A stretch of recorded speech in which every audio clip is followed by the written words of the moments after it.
మహాత్ములు, పెద్దలు అయ్యా జ్ఞానాభ్యాసము చెయ్యాలి, అది శ్రేయస్సు అన్నారు. లోకములో ఎక్కువగా భక్తి అనేది ఫలాపేక్షతో కూడి ఉన్నది. ఫలితం మీద ఆశతో కూడి ఉన్నది భక్తి అనేది. భక్తి మంచిదే, కానీ ఇక్కడ ఏమంటున్నారయ్యా అంటే భక్తి కంటే జ్ఞానము శ్రేష్టము. జ్ఞానాన్ని పొందితే ఏమవుతుంది మనకి? దైవం అంటే ఏంటి, మోక్షం అంటే ఏంటి, బంధం అంటే ఏంటి, ఇవన్నీ అర్థమయ్యే అవకాశం ఉంటుంది. కాబట్టి ఇవంతా కూడా జ్ఞానము ద్వారా వస్తుంది. భక్తి మంచిదే, రాంగేం కాదు, భక్తి మంచిదే. ఆ భక్తి అనేది జ్ఞానం కలగజేస్తే ఇంకా మంచి మార్గములో పయనించే అవకాశం ఏర్పడుతుంది. అందుకని శ్రేయోహి జ్ఞానం అభ్యాసాత్ అని శ్రీకృష్ణ పరమాత్మ భగవద్గీత భక్తి యోగం 12వ శ్లోకంలో చెప్పారు. ఏమండి, అంటే భక్తి కంటే జ్ఞానాభ్యాసము శ్రేష్టము అని. మరి ఇంతేనా? జ్ఞానమేనా? దీనికంటే ఇంకా శ్రేష్టమైంది ఏమన్నా ఉందా అంటే అయ్యా వెంటనే జ్ఞానాత్ ధ్యానం విశిష్యతే అన్నారు. అయ్యా అర్జున, జ్ఞానం అంటే ఎప్పుడు వినటమే. అంటే దైవం అంటే ఏంటి, అంటే ఆత్మ అంటే ఏంటి, మోక్షం అంటే ఏంటి, బంధం అంటే ఏంటి, అయ్యా ఇది జ్ఞానం అంటే. ఈ జ్ఞానం అంటే ఎప్పుడూ వినటమే కాదు, విన్న విషయాన్ని సాధించటానికి ప్రయత్నం చెయ్యాలి. అది సాధన, అది సాధన. జ్ఞానము కంటే ఈ ధ్యాన సాధన శ్రేష్టము అన్నారు. జ్ఞానాత్ ధ్యానం విశిష్యతే అని 12వ అధ్యాయం 12వ శ్లోకంలో. అంటే జ్ఞానం కంటే ధ్యానము శ్రేష్టము అన్నారు. ఎందుకంటే విన్న తర్వాత, అంటే వినటం వల్ల ఒక అవగాహన వస్తుంది మనకి. విన్న తర్వాత అవగాహన చేసుకొని దాన్ని క్రియారూపకంగా వెళ్ళాలి. వినటం ద్వారా అవగాహన చేసుకుంటాం, అవగాహన చేసుకుంటాం ద్వారా అనుభూతి ఏర్పడుతుంది. కాబట్టి జ్ఞానము కంటే ధ్యానము శ్రేష్టము అన్నారు శ్రీకృష్ణ పరమాత్మ. ఆ తర్వాత ఏమన్నారయ్యా అంటే ధ్యానం అనగానే మనం ఏం చేస్తాం? చక్కగా రెడీ అవుతాం. కన్నులు మోయగానే లోపలేం వస్తాయి? మొత్తం దాడి చేస్తాయి లోపల చక్రాల్లాగా. ఏంటవి? ఆలోచనలు. అంతకుముందు బుర్ర బాదుకున్నా కూడా తెలియను కూడా ధ్యానంలో కూర్చోగానే వచ్చేస్తాయి. కాబట్టి మీకు ఏదైనా జ్ఞాపకం కనుక రాకపోతే ధ్యానంలో కూర్చోండి చాలు, అదే జ్ఞాపకం వచ్చేస్తుంది. చాలా మందిలో ఉన్న ఇబ్బంది ఇది. స్వామి ధ్యానం చేస్తున్నాం కానీ మనసు ఉండటం లేదు అంటారు. ఎందువల్ల అని అంటే ఆ మనసు అనేది బాగా ఆలోచనలు చేయడం అనే దాంట్లో అది బాంచి దిట్ట. ఏమండి, బాగా ఆరితేరి ఉంది ఆ మనసు. దేంట్లో?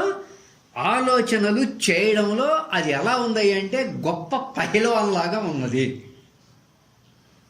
ఏమండి, అంటే ఆలోచనలు చేయటంలో గొప్ప పహిల్వాన్గా ఉంది అది. అంటే ధ్యానంలో కూర్చున్నవాడు ఎట్లా ఉండాలి?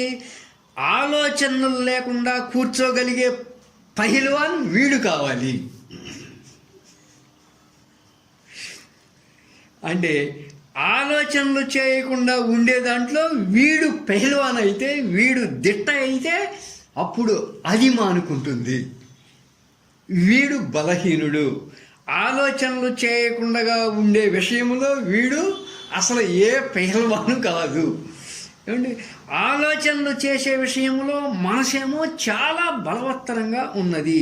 అందువల్ల మనసు యొక్క బలం ముందు వీడి యొక్క బలం, ధ్యానం చేసే వారి యొక్క బలం చాలటం లేదు. మనమే కాదు, మరి ఏం చేయాలి కృష్ణ అన్నాడు అర్జునుడే. ఏమండి, అభ్యాసేనతు కౌంతేయ వైరాగ్యేన చ గుహ్యతే అన్నాడు ఆయన. ఏమండి, అయ్యా కృష్ణ, చెంచలం హి మన కృష్ణ, పోతా ఉందయ్యా, అసలు అది నా వల్ల కావడం లేదు. ఆలోచనలు చేసే దాంట్లో అసలు అది ఎంత పెహల్వాన్, ఎంత దిట్టగా ఉందంటే నా వల్ల కావడం లేదయ్యా అంటే కృష్ణ భగవానుడు ఈయనేం చెప్పాడయ్యా అంటే, అసంశయం మహాబాహో, మనసు పోయే మాట వాస్తవమే అని శ్రీకృష్ణ పరమాత్మ ఒప్పుకున్నాడు. అంటే పరమాత్మ కూడా కాదనలా ఆ విషయాన్ని. ఎందుకు కాదనలా శ్రీకృష్ణ పరమాత్మ కూడా? ఈయనకు కూడా అనుభవంలో ఉన్న అంశం అది.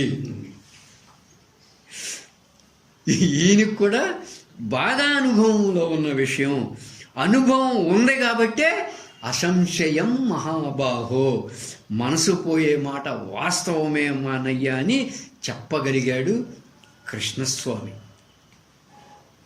ఆయన తిప్పలు పడ్డాడు కదా, కానీ తిప్పలు పడ్డా కూడా ఆయన సాధించాడు, అనుభూతిని పొందగలిగాడు కాబట్టే మనందరికీ ఏం చెప్పాడు ఆయన మహాభారతంలో? ధర్మరాజు శ్రీకృష్ణుల వారి దర్శనార్థమై వెళ్ళినప్పుడు శ్రీకృష్ణుడు ఎలా ఉన్నాడయ్యా అంటే ధ్యాన నిమగ్నుడై, పంచాత్మకంబైన పవనంబు నిగృహీతమైనది, భవదింద్రియములు మనంబునందాగబడ్డవి, అదియును బుద్ధియందు ఒదిగించి శుద్ధమైన 4వ తెరవున లోలతారహితముల్గాగా అన్నియును సంకలితముగా నంచిత క్షేత్రజ్ఞునందు కూర్చిన వాడవు, ఈ పరమధ్యానము ఏమి కథన? ఆయన కృష్ణ పరమాత్మ చేశాడు బాగా ధ్యానం. ఎలాంటి ధ్యానం చేశాడు అంటే, పంచాత్మకంబైన పవనంబు నిగృహీతమైనది, శ్వాస పూర్తిగా నిలిచిపోయిందంట. ఇంద్రియాలు మనసులో ఆగబడ్డాయంట, ఇంద్రియాలు మనసు బుద్ధిలోకి వెళ్ళిపోయినాయి అంట. అలా అన్నీ ఎక్కడ కూడా అసలు కదలిక అనేది లేకుండా ఆ ఆత్మస్వరూపమునందు వీటినన్నిటినీ కూర్చి ఉంచావు ఓ పరమాత్మ కృష్ణ. ఇటువంటి ధ్యానము అర్హత కలిగి ఉన్నవాడినైతే నాకు చెప్పు అంటాడు మహాభారతంలో. కాబట్టి శ్రీకృష్ణ పరమాత్మ బాగా చేశాడు ధ్యానం, సాధించాడు. ఆయన ఎవరైనా సాధన విషయం చేయాల్సిందే. అందువల్ల ధ్యానము చేసేటువంటి వాళ్ళల్లో చాలామందిలో ఉన్నటువంటి ఈ ఇబ్బంది ఎందుకు? మనస్సు ఆల్రెడీ ఆలోచనలు చేసే పనిలో ఉన్నది. ఏమండి, మనం చేసే సాధనేమో అంటే ఆలోచన వ్యవహారమేమో అధిక శాతంగా ఉంది మనకి, మనం చేసే సాధనేమో స్వల్పంగా ఉంది. అంటే మన బలం తక్కువగా ఉంది, ధ్యాన బలం తక్కువగా ఉంది, మనసు ఆలోచనలు చేసే బలం ఎక్కువగా ఉంది. అందువల్ల మన బలాన్ని బాగా పెంచుకోవాల్సి ఉంటుంది.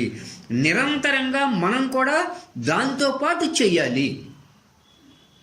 అది పహల్వాన్ అయితే దాన్ని జయించే పహల్వాన్ నువ్వు కాగలిగితేనే ఆ ఆలోచనలు ఆపగలవు, కానీ లేకపోతే ఆపలేవు.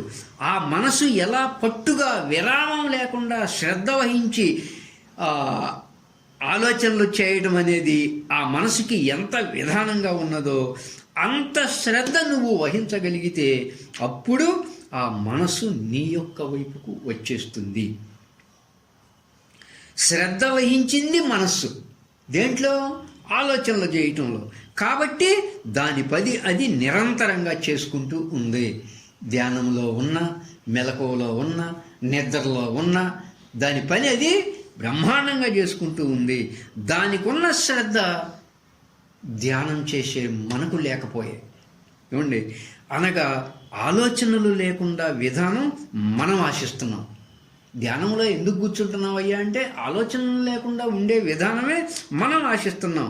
ఆలోచనలతో ఉండే విధానం మనసు పెట్టుకున్న వ్యవహారం. కాబట్టి ఇక్కడ మనస్సు అనే దాంట్లో కలిగే ఏ సంకల్పాలు అయితే ఉన్నాయో ఆ సంకల్పములు ఆకారాలుగా ఉన్నాయి. సంకల్పం చేసావా ఆకారం వచ్చేసుద్ది. సంకల్పాలు ఆకారాలు, సంకల్పాలు ఆకారాలు, సంకల్పాలు ఆకారాలు.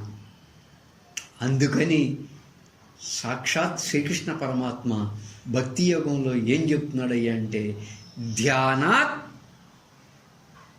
కర్మ ఫల త్యాగ అంటున్నాడు. అంటే కర్మల యొక్క సంబంధమై ఉన్న ఫలములు సంస్కారములు, ఆ సంస్కారములే ఆలోచనలు, ఆలోచనలే ఆకారాలు. కాబట్టి ధ్యానంలో కూర్చున్నావు, బాగానే ఉంది. ఆ కూర్చున్న తర్వాత ఏం జరుగుతుంది? ఈ ఫలములు అనేటువంటి ఆలోచన లేకుండా చేయగలిగితే నువ్వు ధ్యాన కర్మఫల త్యాగ, త్యాగ శాంతి అనంతరం. ఆలోచనలు అనేవి లేకుండా చేయగలిగితే ఆ తర్వాత వచ్చేది ఏంటయ్యా అంటే పరమశాంతి, పరమ ఆనందము, ఆత్మైక సిద్ధి, బ్రహ్మానుభూతి. అంటే ఆత్మలో రమిస్తూ ఉంటాడు, ఆత్మలో ఆనందిస్తూ ఉంటాడు, ఆత్మతోనే తృప్తిగా ఉంటాడు. అది ఎప్పుడు వస్తుంది? ధ్యాన కర్మ ఫలహ త్యాగ. అంటే ఆ ఆలోచనలు అనేటువంటివి మొత్తం కూడా లేకుండా చేయగలిగితే అప్పుడు ఈ మనసు మెల్లమెల్లగా మెల్లమెల్లగా అంతర్ముఖమై ఆత్మలో విలీనమవుతుంది. ఆత్మలోకి మనసు పోవాలి అంటే అడ్డంగా ఉన్నవి ఏవి? ఆలోచనలు. అవి పోనివ్వడం లేదు. ఏవి? ఆలోచనలు మనసుని ఏం చేస్తూ ఉన్నాయి? బయటికి లాగుతూ ఉన్నాయి. అలా బయటకు లాగే కొద్దీ మనసు ఏమవుతుంది? ఆత్మకు దూరం అవుతూ ఉన్నది.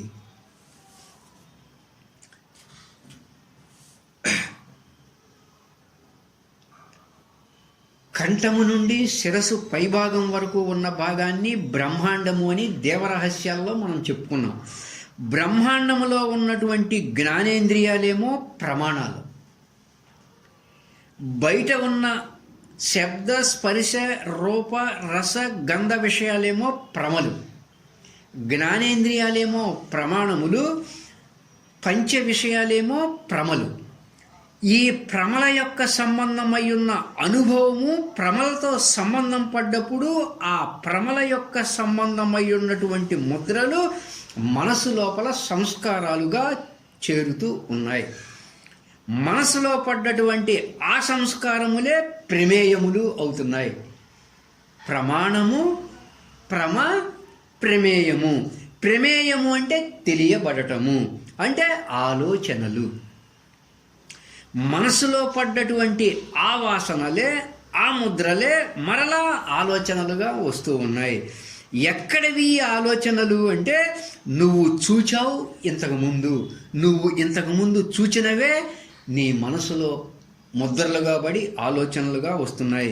నువ్వింతకుముందు విన్నవే నీ మనసులో ఆలోచనలుగా పడి ముద్రలుగా వస్తున్నాయి. ఇంతకుముందు ఇలా చూడటం వినటం అనే దాంట్లో వ్యవహరించావు. ఆ వ్యవహారం యొక్క సంబంధమై ఉన్నవన్నీ కూడా మనసులో ఉన్నాయి. కాబట్టి ఆ మనసులో ఉన్న ఆలోచనలన్నీ కూడా మరలా తోస్తూ ఉన్నాయి. ఇవి ప్రమేయములు. ప్రమాణములు, ప్రమేయములు. ఈ ప్రమేయాలను చూసేవాడిని ప్రమాత అంటారు. ప్రమాత అంటే చూచేవాడు, జీవుడు. ప్రమాణము అంటే ఇంద్రియాలు. ప్రమలు అంటే శబ్ద స్పర్శ రూప రసగంధ విషయాలు. ప్రమేయము అంటే ఆలోచన.